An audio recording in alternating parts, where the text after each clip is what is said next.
The Women of Color Arts Projects Gallery recently celebrated the opening of 2 exhibitions, Eco-Impressionism, the visual journal of Coco Rico. So a lot of these stories are very intimate. Sometimes I don't like to share them, but I feel like I need to. I don't want to forget certain memories. And From Black to Daylight, a series of installations by Joy Ude. My artwork deals with Black culture, so different aspects of Black culture, and all 3 pieces we're dealing with perception.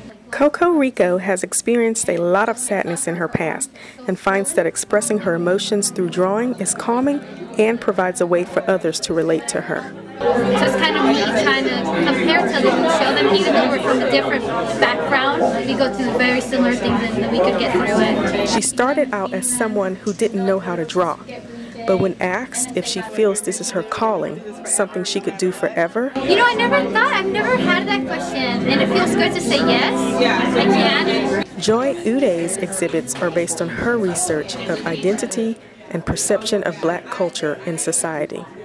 Young Gullies is this installation that's in the front. This deals with societal perception of young Black males and sort of these stereotypes and assumptions that are projected onto them from a very young age. The Gollywog character is a caricature of the American Sambo caricature and was prevalent in European culture from the late 1800s until the early 1970s, which she finds odd. Because we're talking about how society projects these assumptions and stereotypes onto young Black males or even Black men, but doesn't really consider the fact that you're talking about another human being.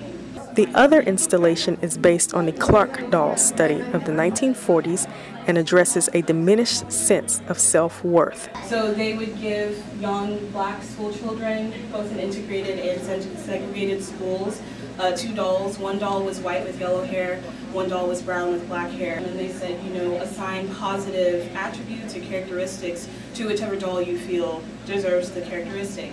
And overwhelmingly, they still were assigning these positive attributes to the white dolls. Although the ideas are addressed as relates to a specific culture, there is a universal theme. I think it's really just about relationships and how people relate to each other. For Richland College News, I'm Shanae Banks.